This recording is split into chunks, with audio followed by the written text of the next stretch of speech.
안녕하세요. 새벽의 축구 전문가 페노입니다. 오늘은 레알 마드리드와 파리 생제르맹의 챔피언스리그 16강 1차전에서 볼 수 있었던 전술 포인트에 대해 살펴보려고 합니다. 먼저 두 팀의 선발 라인업을 살펴보면 두 팀 모두 4-3-3 전형으로 나왔는데 레알 마드리드는 벤제마가 부상에서 복귀했고 파리 생제르맹은 네이마르가 부상에서 복귀했지만 선발로는 나오지 못하면서 메시, 음바페, 디마리아가 최전방 3톱을 형성했습니다. 그리고 두 팀의 경기 흐름에서 중요했던 것은 레알 마드리드가 매우 수비적으로 나왔다는 것입니다. 레알 마드리드는 수비 라인을 깊숙하게 내리고 페널티 에어리어 주변에서 촘촘한 수비 블럭을 만들었는데요. 결과적으로 레알 마드리드는 전방 압박을 거의 시도하지 않았고 파리 생제르맹은 중원까지 편하게 볼을 몰고 올라올 수 있었습니다.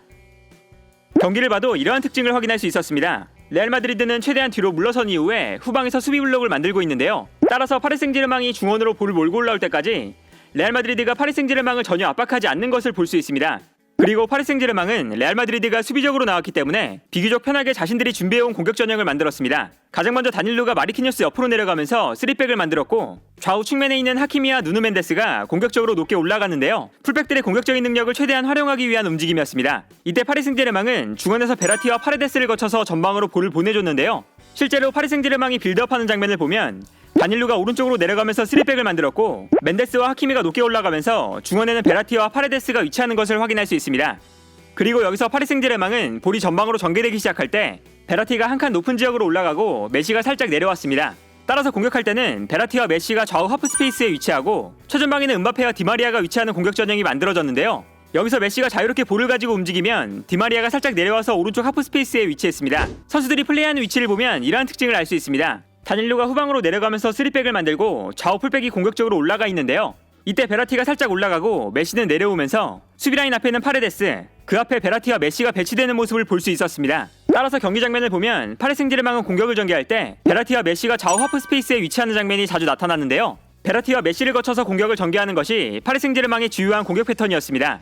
경기 기록을 봐도 베라티가 6번의 키패스, 메시가 4번의 키패스로 팀에서 가장 많은 찬스를 만들었고 그만큼 두 선수를 거쳐서 공격이 만들어지는 장면이 많았다는 것을 알 수 있습니다. 그러나 문제는 두 선수를 거쳐가는 파리 생제르맹의 공격이 크게 위협적이지 않았다는 것입니다. 경기 기록을 보면 파리 생제르맹이 21개의 슈팅 그리고 8개의 유효 슈팅을 기록하던 동안 레알 마드리드는 3개의 슈팅밖에 기록하지 못했고 유효 슈팅은 단 1개도 없었는데요. 이처럼 파리 생제르맹이 완벽하게 압도하는 경기였지만 결정적인 찬스는 많이 만들어내지 못했습니다.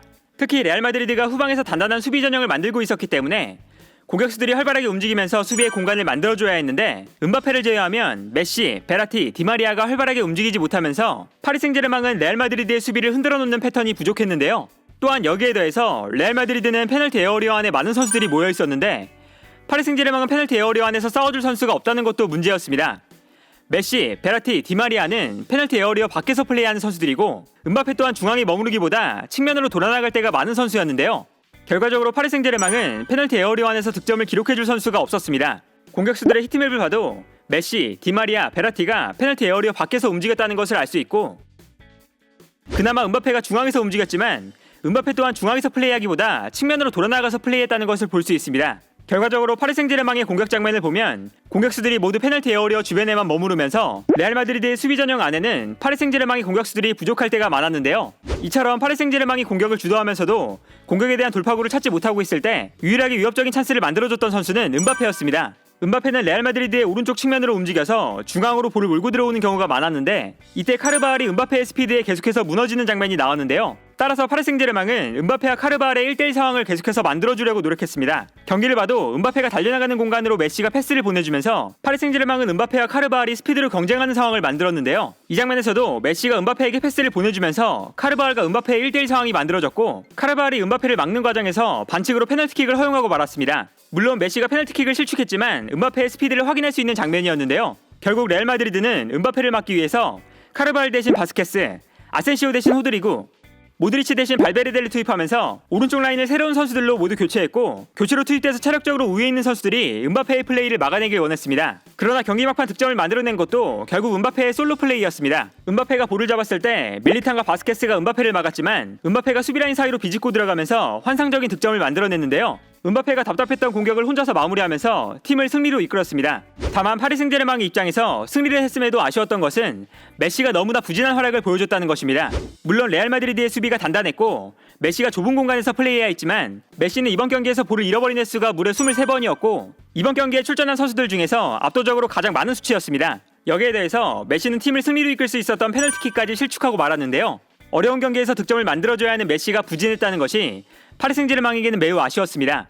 반면 레알 마드리드는 원정이었지만 너무 수비적으로 나왔다는 게 아쉬웠습니다. 특히 비니시우스나 아센시오 같은 공격 자원들도 너무 수비적으로 내려서 있다 보니까 파리 생제르맹의 공격을 막아내도 레알 마드리드는 전방에 선수가 부족할 때가 많았고 결국 역습으로 나가지 못하는 장면이 반복되면서 파리 생제르맹에게 90분 내내 공격권을 내어줬는데요. 원정 경기였지만 너무 수비적으로 나왔고 결과적으로 경기를 지켜내지도 못하면서 무기력하게 패배했다는 것이 레알 마드리드에게 아쉬운 점이었습니다. 두 팀은 3월 10일 약 한 달 뒤에 레알 마드리드의 홈에서 다시 맞붙게 될 텐데요. 이번 경기는 파리 생제르맹이 16강에서 먼저 유리한 위치를 선점할 수 있었던 경기였고 음바페가 자신의 존재감을 마음껏 발휘했던 경기가 아니었나 합니다. 오늘 영상은 여기까지고요. 시청해주셔서 감사합니다.